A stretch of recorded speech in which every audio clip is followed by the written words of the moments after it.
हर time ज़रूरी नहीं होता है कि हम लोग कुछ ना कुछ नया खरीदें ताकि हमारा किचन सुंदर दिखे और हम उसे ऑर्गेनाइज दिखा सकें, या किसी आने जाने वाले लोगों का इम्प्रेशन उस पर कैसा पड़ता है। कई बार हमारी छोटी सी मेहनत बहुत चेंजेस ला सकती है। Hey everyone, welcome back to my channel and I really hope आप सब बहुत अच्छे होंगे। तो आज मैं आप लोगों के साथ शेयर करने वाली हूँ अपने किचन की डीप क्लीनिंग, जो मैंने स्टार्ट की थी मॉर्निंग में अराउंड 10 ओ क्लॉक। क्योंकि अगर मैं सुबह उठते ही क्लीनिंग में लग जाती तो फिर ब्रेकफास्ट खाना टाइम पर नहीं बन पाता। तो इसलिए मैंने प्रेफर करा 10 बजे का टाइम, ताकि मैं ब्रेकफास्ट बना दूं और नित्या के लिए कुछ लंच की प्रिपरेशन भी कर दूं।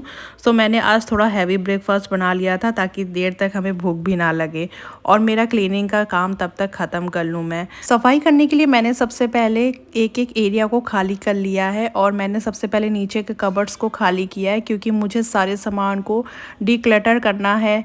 क्योंकि जब से मैं इस घर में शिफ्ट हुई थी मैंने आज तक एक भी बार डीप क्लीनिंग नहीं करी अपनी किचन की, और मैं बस जहाँ पर मुझे कुछ गंदा दिख जाता था बस उसी जगह को क्लीन कर देती थी। सो इसलिए आज मैंने जिन भी चीज़ों को मुझे यूज़ नहीं करना था या बहुत पुरानी हो चुकी थी उन सबको निकाल दिया है। उसके बाद जितने भी बर्तन हैं उन सबको मैंने वॉश करके वापस से इन कबर्ड्स में सेट कर देना है।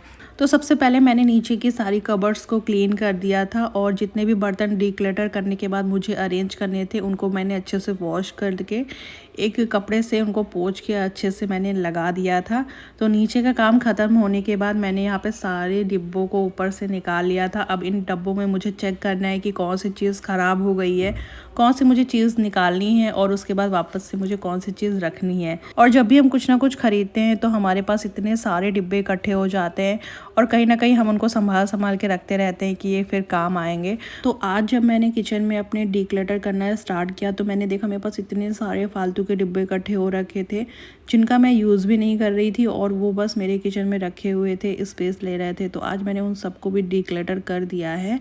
तो ऊपर की कैबिनेट्स को खाली करने के बाद मैंने यहाँ पे कोलिन की हेल्प से सारी कैबिनेट्स को अच्छे से क्लीन कर दिया था।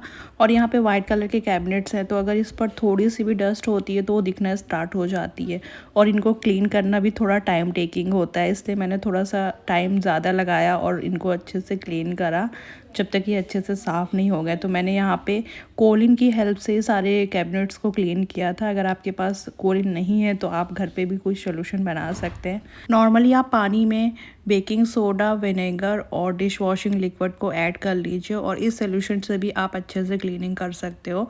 सारी चीज़ें बहुत अच्छे से क्लीन हो जाती हैं। और अगर आपके घर में कॉकरोच वगैरह आते हैं तो आप इसी मिक्सचर में कपूर को पीस कर मिक्स कर लीजिए, तो इससे आपके घर में कॉकरोच का प्रॉब्लम भी नहीं होगा। और अगर आप नोटिस करो तो हमारी हर प्रॉब्लम का सलूशन हमारे आसपास ही होता है। ज़रूरी नहीं होता है कि हमें हर चीज़ के लिए पैसे ही खर्च करने पड़े, मार्केट ही जाना पड़े। अगर आप थोड़ा सा गूगल करके देखेंगे तो आपको हर चीज़ का सलूशन अपने घर पे ही मिल जाएगा। जैसे मुझे अपने कबर्ड्स में बिछाने के लिए चाहिए था न्यूज़पेपर, बट मेरे पास अवेलेबल नहीं था। तो मेरे पास इस तरीके के बैग काफ़ी सारे इकट्ठे हो गए थे, क्योंकि मैं मॉल जाती हूँ तो मुझे वहाँ पे काफ़ी सारे बैग्स मिल जाते हैं और इनका यूज़ भी इतना ज़्यादा कुछ हो नहीं पाता है।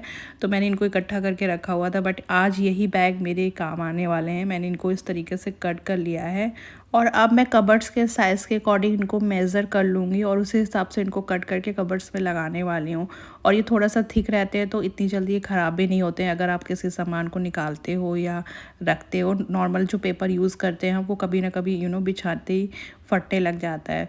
तो इस तरीके से मैंने यहाँ पे ये पेपर का यूज़ किया है और जितने भी डब्बे वगैरह थे ना उन सबको मैंने लगा दिया है। और इस तरीके के ऑर्गेनाइज़र का भी आप यूज़ कर सकते हो पार्टीशन के लिए, अगर आपके रैक्स में इतना स्पेस नहीं है या रैक का साइज़ बहुत बड़ा है और डब्बे आपके पास थोड़े छोटे साइज़ के हैं।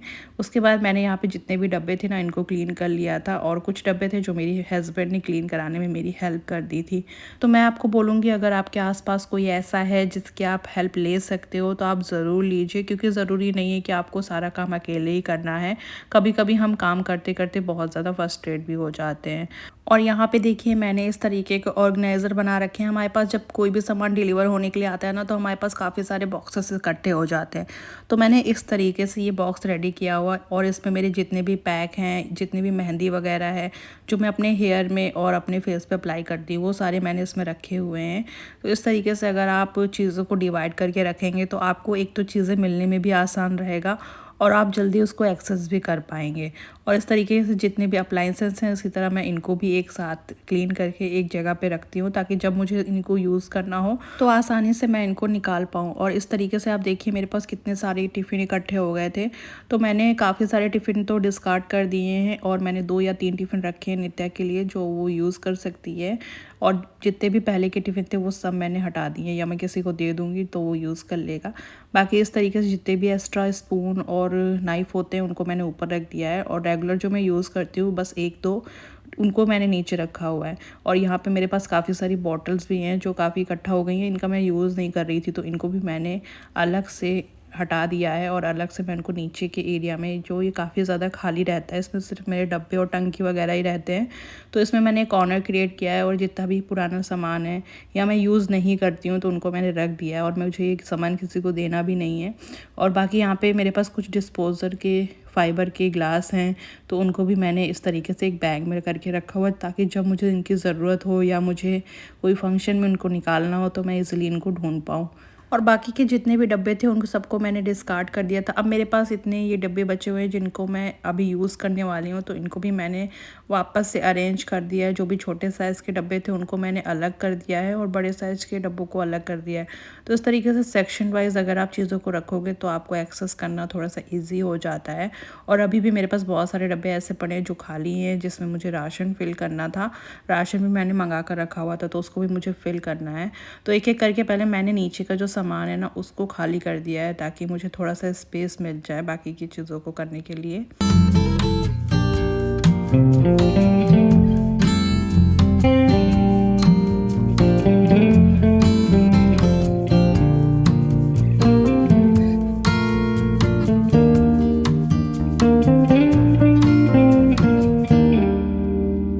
तो सारी कैबिनेट्स को क्लीन करके मैंने वापस से सारे सामान को अरेंज कर दिया है, और अब बारी आती है काउंटर टॉप को क्लीन करने की। तो मैंने काउंटर टॉप के ऊपर जितना सामान था उन सबको यहाँ पे साइड में मैंने रख दिया है, और जो भी रैक वगैरह थी उनको सबको मैंने यहाँ पे क्लीन करके रख दिया। तब तक ये ड्राई होगी, इधर मैं सारी जो काउंटर टॉप की क्लीनिंग है वो कंप्लीट कर लूँगी। तो सबसे पहले मैं यहाँ पे स्टार्ट कर रही हूँ चिमनी से। चिमनी की जाली को मैंने निकाल दिया है, उसके बाद मैं इसको डाल दूँगी गर्म पानी में। तब तक मैं अपनी बाकी की जो चिमनी है उसकी क्लीनिंग करूँगी। तो उसके लिए मैं लेती हूँ वार्म वाटर, जिसमें मैं ऐड करती हूँ baking soda, dish washing liquid, और अगर आपके पास विनेगर है तो आप वो भी डाल सकते हो। बस हमें इसको स्प्रे कर देना है 10 से 15 मिनट के लिए उन एरियाज़ में जहाँ पे ग्रीस सबसे ज़्यादा रहती है, और उसके बाद एक स्क्रब से या ब्रश से आप इसको क्लीन कर सकते हो। बाकी चिमनी के ऊपर का जो एरिया है उस पर ज़्यादातर डस्ट ही रहती है, इतनी ज़्यादा ग्रीस नहीं रहती, तो मैं उसको नॉर्मल क्लीनर की हेल्प से ही क्लीन कर लेती हूँ। अगर आपके पास कोलिन वगैरह है तो आप उससे भी क्लीन कर सकते हो। तो यहाँ पे जो ये चिमनी है ना मेरी बहुत अच्छे से क्लीन हो जाती है। और उसके बाद अब बारी आती है टाइल्स को क्लीन करने की। जब हम यहाँ पे कुकिंग करते हैं तो यहाँ पे बहुत ज़्यादा ग्रीस या जो भी हमारे स्पॉट्स वगैरह होते हैं ना खाने के, वो सारे हो जाते हैं। बट वो नॉर्मल क्लीनिंग जब हम करते हैं ना डेली बेसिस पे, तो उसमें इतने ज़्यादा अच्छे से क्लीन नहीं हो पाते हैं। तो मैं यहाँ पे इस तरीके से ब्रश की हेल्प से इन सबको क्लीन कर देती हूँ, टाइल्स वगैरह को। और ये चीज़ मैं बीच बीच में करती रहती हूँ जब मुझे मौका मिलता है, तो इससे ज़्यादा गंदगी इकट्ठी नहीं हो पाती है। इसलिए जब मैं आज डीप क्लीनिंग कर रही थी तो मुझे इतना ज़्यादा प्रॉब्लम नहीं हुई। उसके बाद मैंने जो ये ऊपर के कैबिनेट्स हैं इनको भी अच्छे से क्लीन कर दिया है, क्योंकि ये गैस के पास के जो कैबिनेट्स होते हैं ना वो बहुत जल्दी गंदे होते हैं। और उसके बाद गैस की क्लीनिंग भी मैं यहाँ पे जो नॉर्मली स्पंज होता है जिससे हम बर्तन क्लीन करते हैं उसी से कर रही हूँ। यहाँ पे मैंने सबसे पहले डिश वॉशिंग लिक्विड को इस पर डाल दिया था और हल्का सा गर्म पानी डाल दिया था, और उसको मैंने 2 से 3 मिनट के लिए छोड़ दिया था। और इसके बाद जब मैंने स्पंज से इसको क्लीन करना स्टार्ट किया तो सारी क्लीनिंग बहुत ही ईजिली हो गई। एंड गैस के नीचे का जो एरिया है, हम नॉर्मल क्लीनिंग जब करते हैं डेली बेसिस पे तो वो क्लीन नहीं हो पाता, तो आज मैंने उसको भी क्लीन कर दिया था। बाकी मेरे पास एक ये स्टील का ब्रश था जिसकी हेल्प से बर्नर के आसपास का जो एरिया था वो भी मैंने क्लीन कर दिया था, बहुत अच्छे से क्लीन हो गया था। बाकी मैंने यहाँ पे एक स्टील का स्पंज लिया है, उससे मैंने यहाँ पे जो भी मेरा ये प्लेटफॉर्म है ना उसको क्लीन कर दिया है। एंड उसके बाद मैंने यहाँ पे एक वाइप लिया है, इस तरीके का स्पंज वाइप, जिसकी हेल्प से मैं इसको अच्छे से पोंछ दूँगी। एंड मेरे पास ये गर्म पानी वाला सोल्यूशन है, तो इससे मैं फाइनली सारे जो ये वायर वगैरह होते हैं गैस पाइपलाइन, इसको भी क्लीन कर देती हूँ क्योंकि इस पर भी काफ़ी ज़्यादा ग्रीस इकट्ठी हो जाती है और हम कहीं ना कहीं इसको इग्नोर कर जाते हैं। तो हमें इसको भी बिल्कुल इग्नोर नहीं करना है और अच्छे से सारी चीज़ों को क्लीन कर देना है। एंड फाइनली क्लीनिंग के बाद मैंने यहाँ पे सारी चीज़ों को वापस से अरेंज कर दिया है और मेरा किचन बिल्कुल नीट एंड क्लीन हो गया है। मुझे पूरे 6 घंटे लगे इसको क्लीन करने के लिए।